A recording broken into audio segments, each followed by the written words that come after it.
Long enough to cover the subject and short enough to keep it interesting. Welcome to Outta My League. I'm Nick Diaz. The biggest rule of coaching searches is that you never let one game define a coach. You never let one good week, one bad week, one good year, one bad year make the decision for you. So this past week, James Franklin, he had the flashiest resume on paper of all the realistic candidates for the LSU job. Well, then James Franklin and Penn State, they lose to an ugly losing Illinois team in 9 overtimes. Now all the LSU fans are like, well, I don't want him. I don't want that crap at LSU. I'm off. He lost that game. Boom, he's off my list. Well, that really shouldn't have anything to do with it. That should have nothing to do with it. Matter of fact, you would have seen that should have nothing to do with it if you had been doing your research on James Franklin before that game. There were red flags about James Franklin. There still are red flags about James Franklin. Regardless, his personality, his reputation in the coaching community is a little and his bad game management that he's had his entire career. Not just last week against Illinois in the 9 overtime games, which is stupid. But that's a whole other discussion. But if you do your research and you realize that that's not going to go over well at LSU, losing to Illinois or not, it really doesn't matter. Because all of those red flags are not going to work at a place like LSU. You don't break up with your girlfriend over one bad argument.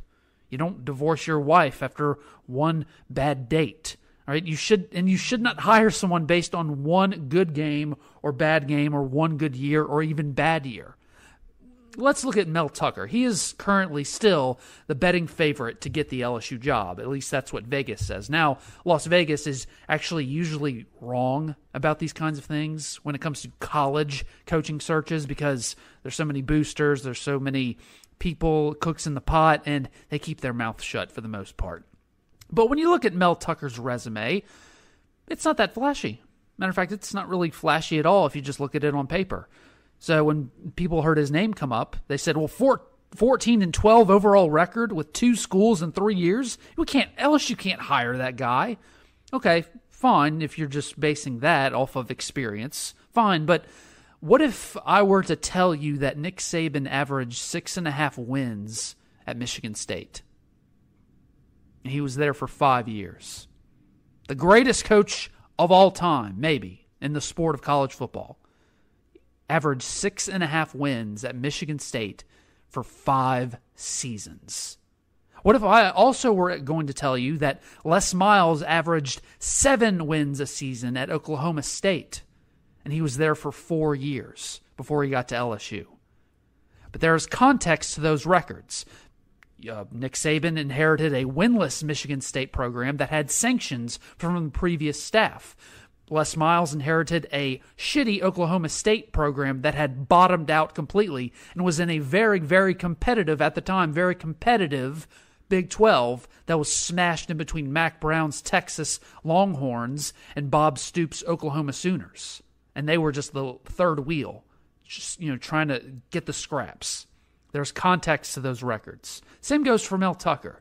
He inherited a bad situation at Colorado with no talent, and obviously we know the coming to Michigan State late in February, and then a month later COVID breaks out. He doesn't get to practice with his team for 6 months, and then they have a shortened season. It's delayed, and throw all that crap out there. But then, second year at Michigan State, 3rd overall year as a head coach, 7-0. They pop. Now the argument so far against the 7-0 record is, well, they haven't played anybody good. Well, that's true, but they do this weekend at home against their undefeated rival, Michigan. And then after that, Mel Tucker has to face Purdue, then Ohio State, then Maryland, then Penn State.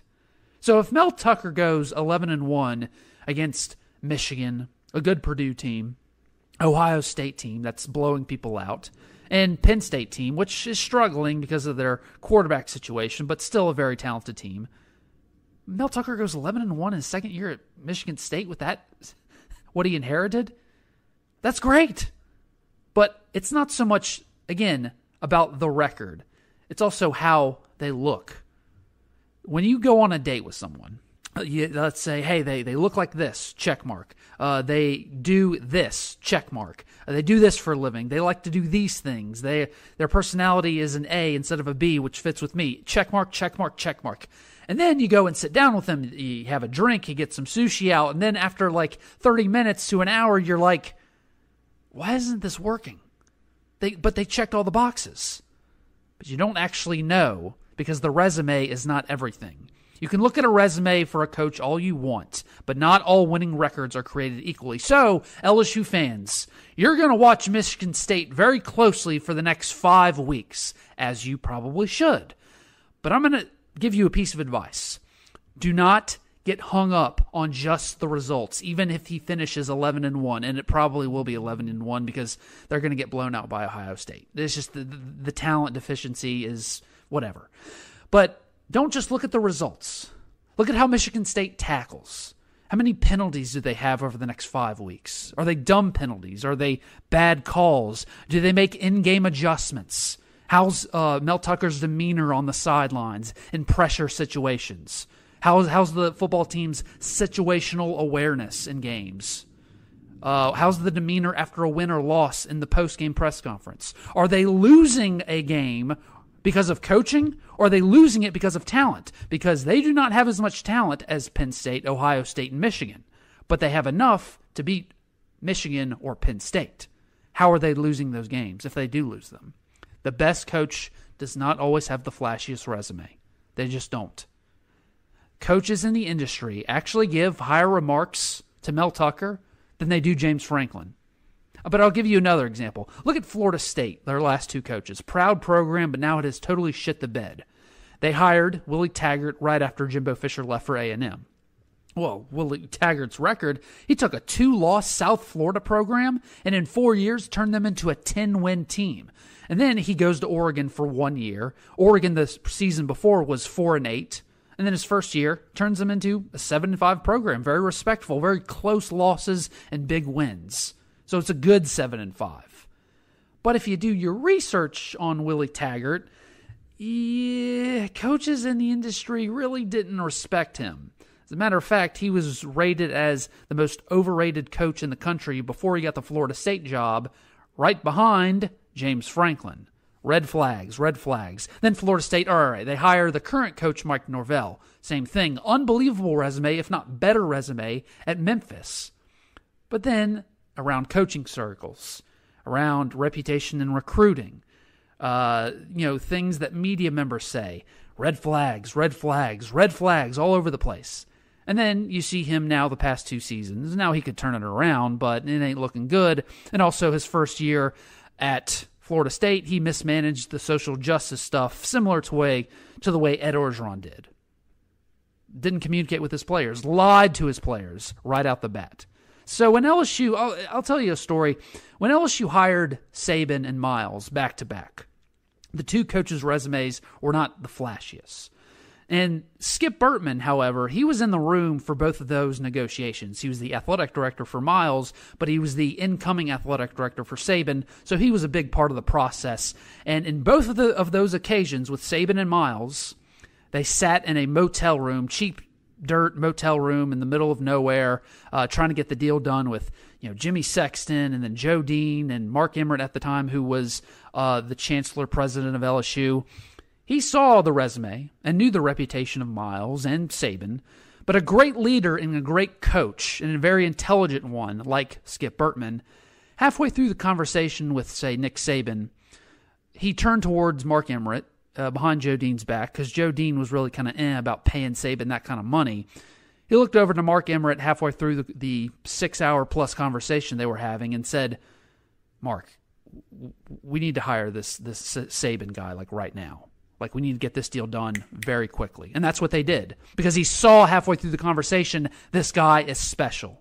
Even though he knew very little about him. Hell, nobody at LSU or really across the Southeastern Conference knew anything about him. Les Miles, when he was hired, there were a lot of coaches who were interested in the LSU job, as you can imagine there were, inheriting Saban's national championship program. But there are plenty of coaches who had better records and had more experience as a college head coach than Les Miles did.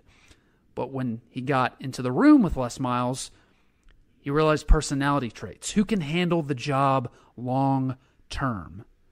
If LSU fans are going to give opinions on coaches, and Lord knows for the next month they will, do more research. Look a little closer. And let me tell you something. It's not going to be that hard to find. Matter of fact, it's going to be very easy. Just look at interviews on YouTube. Looked at mic'd up coaching sessions at practice. That stuff is all over the place now with new media. Look at articles on their reputation. Go look up the article with Bruce Feldman on Mel Tucker. He's done like 2 in-depth research articles on Mel Tucker. Very fascinating. Because from someone who learned under Skip Burman, Scott Woodward knows what he's supposed to be looking at when evaluating someone like Mel Tucker for the next 5 weeks. And Mel Tucker, not just if he wins, but how it looks, and watching him very closely, could determine if Mel Tucker coaches his way into the LSU job.